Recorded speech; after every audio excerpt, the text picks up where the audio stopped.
안녕하세요, 신쌤입니다. 최근 돈과 재테크에 대한 관심이 가히 폭발적입니다.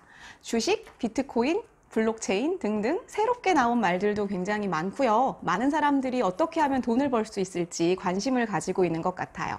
저는 경제교육을 하는 사람이지만 좀 아이러니하게도 돈에 관심이 별로 없는 편이고 재테크에 대해서도 별로 관심이 없는 사람입니다. 그래서 요즘 나오는 이야기들을 좀 못 알아듣기는 하는데요. 요즘 자라나고 있는 청소년들 그리고 새로운 세대는 사실은 이런 개념을 꼭 알아야 할 것도 같고요. 경제적 개념을 갖고 있고 돈에 대해서 생각하고 뭔가 지식을 갖는 것은 꼭 필요한 일이라는 생각이 듭니다. 그래서 오늘은 학생들에게 경제와 관련한 책 5권을 소개하려고 하는데요. 학교에서는 중학교에서는 3학년 또는 2학년에 사회 2라는 교과서에서 경제를 배우게 됩니다. 일반적으로 수요 공급 그리고 한국 경제 전반적인 거시적인 내용들 이런 내용들을 쭉 배우게 되는데 좀 전반적인 내용들이 수박 겉핥기식이기는 합니다. 그래서 오늘 최근에 이슈와 관련된 내용들을 포함하고 있는 좀 쉬운 경제책을 소개해 드리려고 합니다. 자, 일단 제가 오늘 골라온 책들은 이렇게 5권인데요. 여기서부터 여기까지 약간 난이도별로 조금 구별은 했습니다. 자, 그리고 조금 주제가 다르고 써져 있는 내용들이 달라요. 근데 공통적으로 쉽고 재미있고 알차게 써져 있는 책들을 좀 찾아봤고요. 하나씩 소개를 해드리도록 하겠습니다. 먼저 2권은 이렇게 돈을 주제로 하고 있는 그런 책이거든요. 첫 번째는 청소년 돈 스터디라는 책이고요. 두 번째는 세상의 모든 돈이 사라진다면 이라는 책입니다. 두 책은 돈을 주제로 하고 있습니다. 그래서 돈이 어떤 것인지, 돈의 역사, 이런 것들이 내용이 담겨 있는데요. 먼저 첫 번째 청소년 돈 스터디라는 이 책은 좀 난이도가 낮아요. 그래서 쉽게 읽을 수 있는 책이고요. 중학교 1학년 학생들도 쉽게 읽을 수 있을 것 같고 초등학교 고학년도 읽을 수 있을 것 같아요. 과연 돈이란 무엇인가? 돈의 역사부터 시작해서 돈과 관련한 주제를 다루면서 좀 다양한 경제적 개념들을 처음 잡아갈 수 있는 그런 책입니다. 그리고 이 책의 서술은 좀 선생님이 설명해 주는 것처럼 이렇게 되어 있고요. 보여드리면 행간과 자간은 이 정도가 됩니다. 그래서 너무 빡빡하게 쓰여져 있지는 않아서 그렇게 지루하지 않게 좀 쉽게 읽을 수 있을 것 같아요.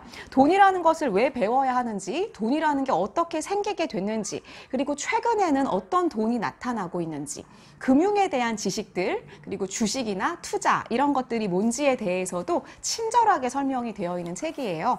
그래서 처음으로 경제적인 개념을 접하는 친구들에게 추천할 수 있는 그런 책이라고 생각합니다. 자, 그리고 두 번째 책은 제가 재미있게 읽었거든요. 이 책은 게임머니부터 블록체인까지 전자화폐 그리고 가상화폐, 미래화폐를 다루고 있는 책입니다. 블록체인과 비트코인이 뭔지 저는 사실 잘 모르겠어요. 새롭게 만들어지고 있는 가상화폐들 그리고 이제 앞으로 어떻게 될지 잘 우리가 예측하기가 쉽지 않은 그런 블록체인의 미래 정도 이런 내용들이 다 실려 있는데요. 일반적인 우리 화폐랑 비교해서 가상화폐가 어떻게 다른지 그리고 블록체인의 역사, 어떤 식으로 블록체인이 나타나게 되는지 비트코인은 어떻게 만들어지게 된 건지 그리고 비트코인으로 돈을 벌고 있는 건 어떻게 되고 있는 건지에 대해서 설명이 굉장히 잘 되어 있습니다. 그래서 도대체 지금 말하고 있는 이런 화폐들을, 새로운 화폐들에 대해서 나는 이해가 가질 않는다. 사람들이 이야기하고 있는 그 말들이 무슨 말인지 잘 모르겠다. 저 같은 분들은 이 책을 읽으면 그 전반적인 개념은 쉽게 이해할 수 있을 것 같아요. 저는 비트코인의 역사도 굉장히 재미있게 읽었거든요. 그리고 그걸 처음 만든 사람이 아직 누군지 모른다는 사실도 조금 굉장히 재미있었습니다. 전반적인 경제적 지식이 아예 없는 친구들이라면 조금 어려울 수는 있을 것 같아요. 쉽게 쓰여 있지만 깊이가 없지는 않습니다. 그래서 조금 고등학생이나 일반 어른들도 읽기에 참 좋을 것 같고 설명들이 다 되게 여기저기에 적당하게 잘 들어가 있어요. 그래서 정말 재미있게 읽을 수 있고요. 또 좋은 점들은 학생들에게 관련 직업을 함께 소개하고 있다는 거예요. 이 책은 지식 플러스 진로라는 시리즈인 것 같거든요. 그래서 중간중간에 관련 진로를 소개하고 있다는 것도 재미있는 점입니다. 그래서 뭐 코딩 전문가라든지 뒤에 비트코인을 설명하고 있는 부분에 가면요. 진로 찾기라고 따로 이렇게 되어 있어서 블록체인 개발자라는 새로 나온 직업을 소개하는 부분들도 있고요.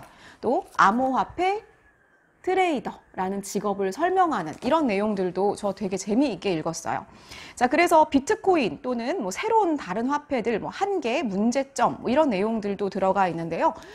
자간이나 행간은 요 정도입니다. 예, 그리고 두께가 별로 그렇게 두껍지는 않아요. 예, 그래서 좀 쉽게 읽을 수도 있는 그런 책이고 궁금한 점을 해결해주는 그런 책이라고 생각합니다. 세 번째 책은 이제 일반적인 경제를 처음 공부하는 친구들이 읽으면 좋을 책인데요. 경제 플러스 문화 융합 콘서트라는 책입니다. 이 책은 일단은 구성 자체가 굉장히 재밌어요. 그래서 경제라는 주제가 너무 딱딱하고 어렵다라고 생각하는 친구들이 처음으로 입문하기에 좋은 책이라고 생각합니다. 아이디어가 참 좋았는데 소설에서 만날 수 있는 경제적 개념을 이야기하고 있어요. 예를 들면 소나기라는 소설을 가지고 우리는 왜 첫사랑을 그리워할까? 우리는 왜 첫사랑 이야기를 좋아할까?에 대해서 한계의 효용 체감의 법칙이라는 경제적인 법칙을 소개를 하고 있습니다. 뭐 비슷한 이야기 중에서 크리스마스 선물이라는 소설을 가지고요. 보완제를 설명하고 있어요. 예, 그래서 읽다 보면 그 소설과 내용들이 굉장히 융합이 되어 있어서 재미있게 읽을 수 있고요. 그렇다고 해서 설명이 부족하거나 경제적 개념 자체가 좀 그냥 흥미 위주로만 쓰여져 있지 않고요. 설명도 꼼꼼하게 잘 되어 있습니다. 그래서 재밌게 읽다 보면 굉장히 많은 경제적인 개념들을 학습할 수 있는 그런 책입니다. 그래서 저는 되게 재밌게 읽었어요. 샤일록은 베니스의 상인을 읽고 샤일록은 정말 사악한 고리대금 업자였을까? 그리고 근대 금융업은 어떻게 시작됐는지 이렇게 베니스의 상인에 나오는 악인, 여기서는 소설에서는 악인으로 나온 유대인인데 과연 고리대금 업자가 어떤 것이었을지 어떤 일을 했을지 역사에 대해서도 설명을 하고 있습니다. 이렇게 해서 문학과 경제를 융합한 그런 책인데 설명 자체도 저는 경제 쪽에서 보더라도 그렇게 약하지 않다고 생각해요. 그리고 중간중간에 이렇게 특별하게 경제와 관련되는 조금 추가적인 설명들도 적절하게 잘 들어가 있어서 재미있게 읽을 수 있는 그런 책이라고 생각합니다. 자, 그 다음 책은 성인들도 충분히 재밌게 읽을 수 있는 책이고요. 이 책은 제목이 부자가 되는 7가지 방법, 가난뱅이가 되는 7가지 방법입니다. 제목도 굉장히 재밌죠.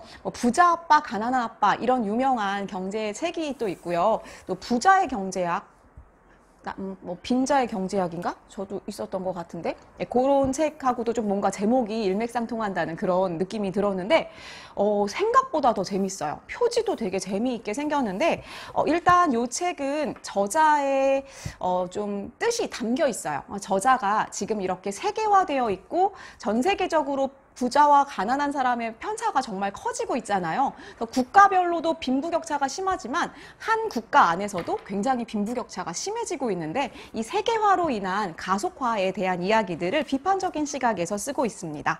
먼저 부자의 경제학 같은 경우는요. 부자가 되는 7가지 방법은 진짜 내가 부자가 되는 방법을 설명하고 있는 내용은 아니고요. 보이지 않는 손과 관련해서 자유경쟁 시장에서 이렇게 강력한 기업이 얼만큼 힘이 세질 수 있는가, 그리고 노동의 가치가 어떻게 흘러가는가, 그리고 시장 권력 또는 독점, 그리고 스타 또는 투기 뭐 이런 거와 관련된 선진국에서 굉장히 강하게 부를 획득하고 있는 권력과 관련된 내용들이 앞부분에 담겨 있고요. 뒤에 가난뱅이가 되는 7가지 방법은 내가 가난해지는 방법이 아니고요. 세계에서 가장 살기 어려운 가난한 나라들, 그리고 빈자들이 왜 그렇게 될 수밖에 없었는지, 그리고 이것을 벗어나기가 쉽지 않은 그러한 경제적 개념을 설명하고 있는데 설명과 내용이 과 뒤가 마치 이렇게 동전의 양면처럼 뭔가 딱 붙어 있어요. 그래서 부자가 되는 방법과 가난해지는 방법 2가지는 사실은 뗄래야 뗄 수 없는 그런 관계를 가지고 있는데 그 이야기가 굉장히 구성이 잘 되어 있고요. 경제적 설명도 훌륭합니다. 그리고 번역도 잘 되어 있어서 읽으면 되게 그냥 쉽게 쉽게 재미있게 읽을 수 있는 그런 내용들입니다. 단, 요 글을 쓴 저자가 독일 사람이어가지고요. 이 독일과 관련된 사례들이 좀 많이 있어요. 그래서 읽으면서 우리나라랑 관련된 대입되는 사례를 좀 생각해 보는 것도 흥미가 있을 것 같습니다. 이 책의 핵심은 사실상 3부인데요. 3부는 함께 잘 사는 7가지 방법입니다. 지금 우리가 어쨌든 간에 전 세계적으로 경제사를 살펴보면 아담 스미스의 그런 이제 자유주의 경제와 그다음에 뭐 칼 마르크스로 대변되는 뭐 사회주의, 공산주의적인 그런 2가지의 경제적 시각이 있었는데 지금 사실상 마르크스의 사회주의, 공산주의가 패배한 걸로 결론이 사실 나버렸죠. 예, 그래서 세계화가 점점점 급격하게 되고 뭐 신자유주의 시기를 거치면서 점점 더 빈부격차가 심해지고 있는 문제점을 사실 다루고 있는데 그렇다면 대안이라는 건 과연 없을까 해서 요즘 이야기가 되고 있는 논의가 되고 있는 7가지 대안을 제시하고 있습니다. 요 새로운 대안들에 대해서 읽어보시면 상당히 재미있을 것 같아요. 일단은 지금 현재 커다란 경제적 흐름을 먼저 소개를 하고 지금 이 상황에서 어떠한 다른 대안 또 다른 문제점을 해결할 수 있는 방법은 없을까를 모색하는 그런 방식으로 책이 구성이 되어 있어서요. 일단은 전반적인 경제사를 알고 있는 분들이 좀 더 쉽게 읽을 수 있겠지만 그렇지 않은 경우라 할지라도 독서력이 좀 있는 친구들 그리고 세계사적인 조금 지식이 있으면 중학생들도 읽을 수 있고요. 고등학생이나 성인들은 훨씬 쉽고 재미있게 읽을 수 있을 것 같아서 이건 저도 정말 재미있게 읽었습니다. 그래서 추천을 드립니다. 자, 마지막으로 보여드릴 책은 네, 딱 이만큼의 경제학이라는 책인데요. 이 책은 사실 경제 공부를 좀 했는데 학교에서 경제학 공부도 해봤는데 조금 더 알고 싶은 친구들이 보면 좋을 것 같아요. 예, 그래서 앞에 나온 책들보다 좀 더 경제 이론이 들어있는 그런 책입니다. 예, 두께는 이 정도고요. 사실은 내용은 이렇게 중간중간에 표도 있고 그래프 설명은 되게 잘 되어 있어요. 그런데 경제학과 관련된 내용들, 좀 학문적인 내용들이 강합니다. 이렇게 그래프들도 나와 있고요. 자간이랑 행간은 그렇게 크지 않은데 경제적인 좀 지식이 많이 들어있어서 처음부터 입문하기 쉽지는 않을 것 같아요. 내가 고등학생들, 경제에 관심이 있는 친구들이 좀 읽으면 재밌을 것 같고 성인들도 읽으면 좋을 것 같습니다.